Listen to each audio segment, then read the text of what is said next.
What's going on, guys, and welcome back to another FPL video on the channel. And in today's one, we are going to be looking at my team selection for the double game week 24, which does include a strong chance of me using my triple captainship on Mohamed Salah. Guys, if we could get to 50 likes on this video, that would be absolutely fantastic. But yeah, currently as things stand, right, we are cooking, right? As simple as that. We are cooking. We've now got 3 back-to-back green arrows, and currently we do sit at 664k, so things are looking absolutely fantastic at the moment, and I am enjoying my FPL. I'm gonna be honest, guys, I really am enjoying things at the moment. So yeah, we got 72 points in game week 23, and yeah, you guys can see him, and the team did really well. We went with Alexander Isak captain over Mohamed Salah, and that paid off massively. And yeah, the defense was cooking, the midfield cooking, kind of, and my front two was kind of stinky, I'm not gonna lie. But all in all, it was a fantastic week, no complaints from me. So yeah, let's go ahead and move on to a potential transfer I could be making for game week 24. All right, guys, so first things first, I do want to point out that we've got 2 free transfers to use for this game week, and there is a good chance I'll only be using one of them.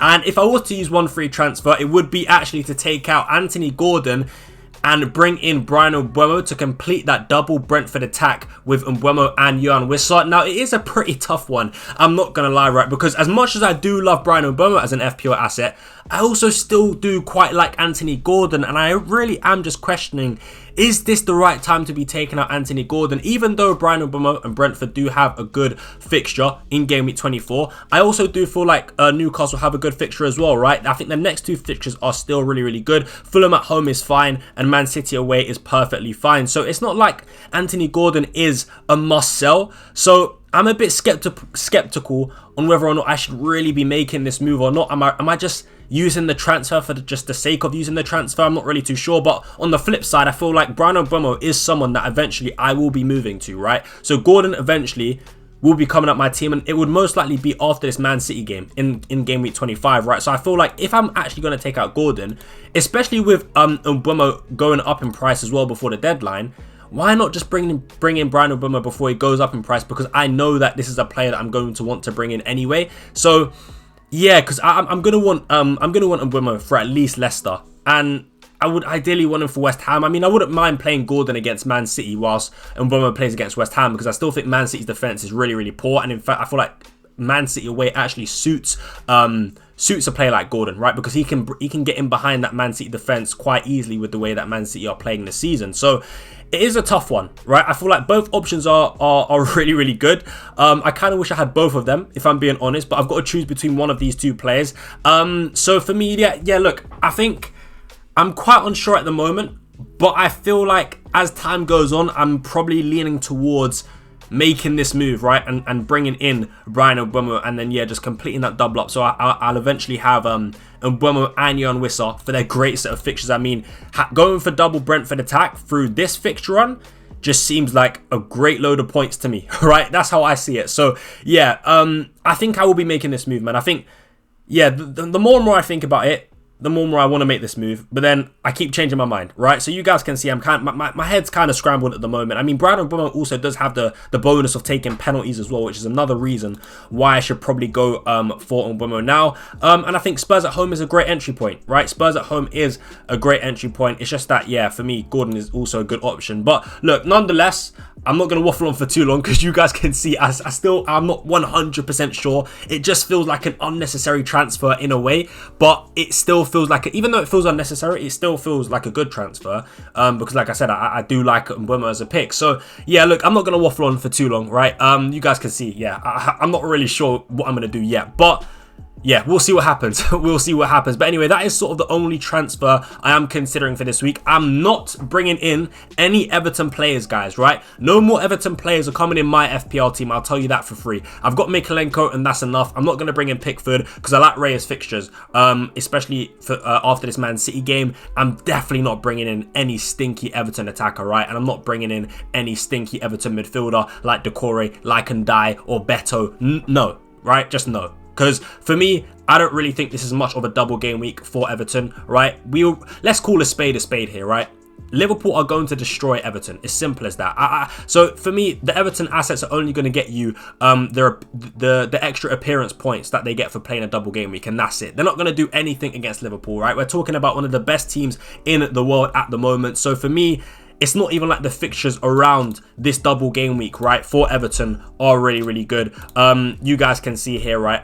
Leicester's fine, but after that it's Liverpool, Palace, United, Brentford. I mean, those fixtures are horrible for Everton. Wolves and West Ham are okay, but yeah, for me, it's just definitely not worth using the transfer on. I spoke about this in my transfer talks video, but I'll say it here, right? Yeah, for me, not worth it at all. I'm going to stay far away from these Everton players. So yeah, I'll leave it as that. You guys let me know if you're going to be bringing in any Everton players. I certainly won't be. But yeah, let's go ahead now and have a look at my Game Week 24 team selection. Alright guys, so moving into my Game Week 24 team selection, we'll start things off with the goalkeeper and the back line. In goal, we've got my boy David Raya, and then a back three of Mykolenko, Konate, and Trent Alexander-Arnold. As you guys can see, my three defenders all have a double game week, so that's pretty good, man. I don't mind it at all. I don't mind it at all. But we'll start off talking about Raya quickly. Man City at home. It's not going to be an easy fixture for Arsenal. As poor as City are defensively, right, they are in a bit of decent goal scoring form at the moment, right? They are scoring goals, right? So yes, City defensively are very, very poor, but going forward, they do still seem to be scoring goals, especially recently, right? So it is going to be a tough game for the Arsenal defense, in my opinion. But look, Arsenal are at home, so let's see what happens, man. It is a big, big game for Arsenal, so hopefully they turn up and hopefully they pick up the clean sheet, because yeah, I've got David Raya. But yeah, actually, before I actually move on to the doublers, as you guys can see, I'm actually benching Gabriel this week. So yeah, I'm benching Gabriel against Man City at home. I'm also benching Mazraoui against Crystal Palace at home. So I feel like I've got two decent defenders on the bench here, especially Gabriel, man. I think in the big games, Gabriel usually does like to pop up with a goal, with a header from a set piece. So yeah, hopefully Gabriel doesn't punish me too much, because I am benching him this week. I feel like it makes sense, right? So yeah, hopefully Gabriel doesn't punish me too much. But yeah, let's see what happens there, man. If Gabriel comes in and gets a goal and a clean sheet, I'm going to be fuming, man. I'm not gonna lie. But yeah, let's see what happens there. It's always a bit scary benching Gabriel, I'm not gonna lie, man, because he's just such a threat from the corners, from the free kicks, from the set pieces in general. But yeah, nonetheless, we do have all doublers in the defense. We've got Mykolenko, Konate, and Trent. So we'll start talking about the double Liverpool defense, man. Am I confident? In both games, no. In the Everton game, I'm very confident with Liverpool, but Bournemouth is going to be tricky, right? Bournemouth are in great, great form, and also their record against the better sides in the Premier League is absolutely incredible, right? Absolutely incredible. They drew to Chelsea, they beat City, they beat Arsenal, they slapped up Man United. I think they beat Spurs as well. So yeah, they have a lot of, and of course they destroyed, right? They absolutely destroyed Nottingham Forest 5-0 at home, right? So yeah, you guys can see a trend there of Bournemouth just absolutely picking up the wins against these better sides in the Premier League. So I do think it's going to be tough. I do think it's going to be tough. But on the flip side, you could say, right, if Bournemouth stick to their sort of pressing style of football, if they do stick to that, right, it could leave them vulnerable, and it could leave gaps in behind for the likes of Mo Salah, Luis Diaz, Gakpo, right, to find that space in behind and make runs into those spaces in behind. And I think Liverpool, look, if they can beat that Bournemouth press, if Bournemouth do decide to press, then I think there could be goals in that game for Liverpool. But from a clean sheet standpoint, in this Bournemouth game, I'm not too confident. I'm not gonna lie, I'm not too confident, but we'll have to wait and see what happens. In terms of the Everton game, I think it's an easy win for Liverpool, right? I know it's the last Merseyside derby at Goodison Park. You know, you can write whatever script you want to write, right? But for me, I just think Liverpool are the far superior team. Everton are still stinky, in my humble opinion, right? I don't think Everton have improved that much. Yes, they beat Spurs, right? But that's Spurs. They even lost to Leicester at home, right? So Spurs is Spurs. So I don't think you can take that into account too much. For me, and even in that Spurs game, Tottenham should have had a penalty number one, and also had a lot of chances in that game. So for me, I just think overall, right, Everton are stinky defensively and going forward. So I'm pretty confident with the Liverpool assets for that game. But yeah, all in all, it's a double, so you can't really complain, man. Hopefully they just do perform. And yeah, man, hopefully they get a clean sheet in both games. Let's just see what happens. And with Mykolenko, Leicester at home is pretty good. Liverpool at home is shocking. Not really expecting much from Mykolenko in the second fixture for this double against Liverpool, but hopefully he can pick up the clean sheet against Leicester at home. I will say though, Leicester, as poor as they are, going forward, they're actually pretty decent. They are actually pretty decent going forward. They do seem to create chances. It's just whether their players can actually finish their chances. But yeah, nonetheless, we do have all doublers for the back line. So with that being said, let's just move on to the midfield. And look, assuming that we do make this transfer of going from Gordon to Mbeumo, then in midfield, we will have Brian Mbeumo, Cole Palmer, Mohamed Salah, Morgan Rogers and Amad Diallo, right? So look, let's just speak about the triple captain, right? Because as you guys can see, we currently do have it active, and I do plan to use the triple captain chip this game week for this double. And look, for me, it's not really ideal, right? I'm not gonna lie. For me, my honest opinion is it's not really an ideal week to be using triple captain, right? Because I do think all in all, the Bournemouth away game is going to be tough, right? Number one. Number two, Salah, I've noticed a trend, right? Salah in 3 o'clock games doesn't really perform that, or not, he doesn't really perform that well, and he doesn't really get more than one return, basically, right? So he usually only gets one return in the 3 o'clock games, is something I've noticed throughout this season, right? So that's another thing. And the Bournemouth Liverpool game is played at 3 o'clock. But also, yeah, look, as I said, right, I don't think that this double is great, but the reason I am playing my triple captain this week is simply because I've got all my chips left, right? I've still got my assistant manager chip, which I can't use this week because I got 3 Liverpool players. I've still got my bench boost, my free hit, my second wild card, and of course my triple captain. So I've got every single chip left, and we're only expecting really to have 3 double game weeks, right? So with that being said, if I don't use any of my chips this game week, then it basically means I'll have one less week to use a chip in a double game week. So for that reason, I feel like I almost have to use my triple captain this week because I've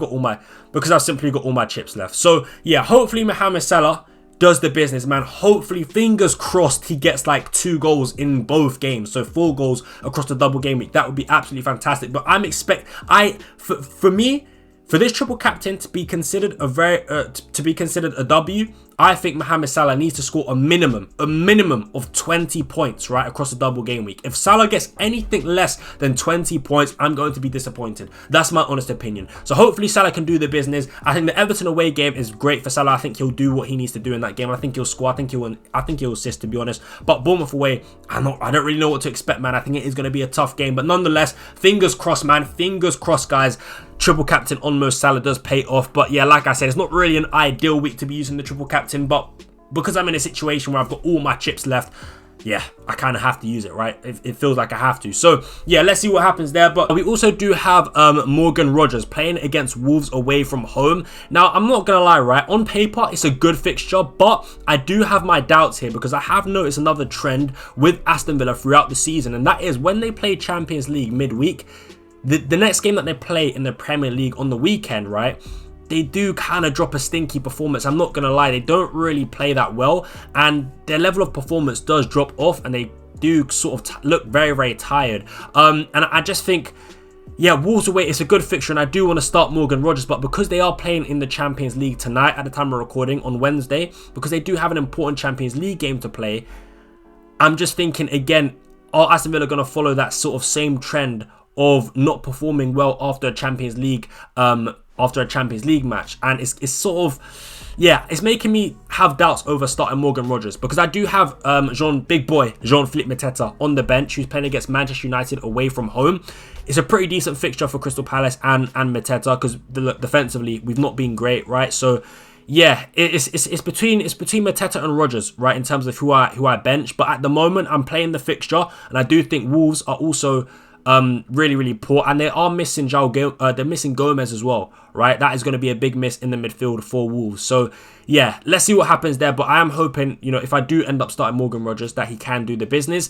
And then of course you've got Palmer in there up against West Ham at home, a great fixture on paper. I don't think West Ham have been too great, if I'm being honest. And then we've got Amad Diallo, star boy, up against Crystal Palace at home. I do like that fixture for Manchester United. I really, really do. So again, hoping he can do the business there.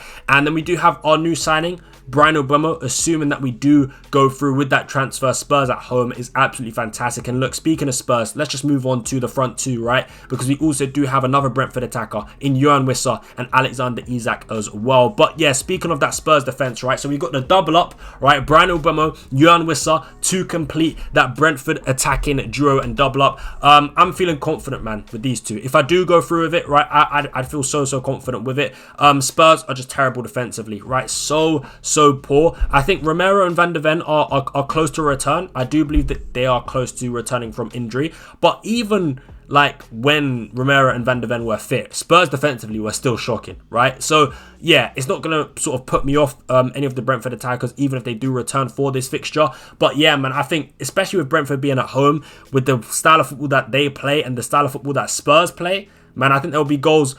I think there'll be goals in this game for both teams, if I'm being honest. So, yeah, man, I'm really looking forward to that game. I think Wissa and Brian Obama can, rack up the points in this fixture. And then we also do have Alexander Isak up against Fulham at home. Pretty good fixture in my opinion. I don't think Fulham are too great defensively, if I'm being honest, right? I don't think they're too great defensively. And Isak is just the man in form at the moment, right? He's scoring goals for fun. Newcastle look great, and we know how good Newcastle are at home at St. James's Park. So yeah, pretty happy with Alexander Isak. But yeah, man, I think this is how the team is going to be shaping up for double game week 24. So all in all, man, I'm pretty happy with it. Of course, like I said, we'll be playing the triple captain most likely this week. So yeah, man, I'm just hoping for a massive green arrow, to be honest with you. I'm hoping for a massive green arrow, and I think we can achieve it with this team. On paper, it looks really good once again. So yeah, man, I'm excited for this week, and I'm fingers crossed, man, we can get another huge green arrow. And fingers crossed Mohamed Salah can do the business, man, because form wise, right, Salah hasn't been too great recently. He's not been too great in terms of his goals and assists. He's got 2 goals in the last 4 games. So yeah, hopefully he can do better than that, and hopefully in this double game week he absolutely smashes it. But nonetheless, guys, that is how the team is looking for game week 24. Let me know what you guys do think of this team down below in the comments, and let me know what do you think about me using my triple captain chip on Mohamed Salah this week. Am I making the wrong or right decision? I'd love to know your thoughts. But guys, thank you so much for watching. Smash that like button if you haven't already. Subscribe to the channel, turn on post notifications so you never miss an upload. And yeah, guys, that is it from me. I really do hope you enjoyed, and I will catch you guys in the next video. But until then, I'm out. Peace.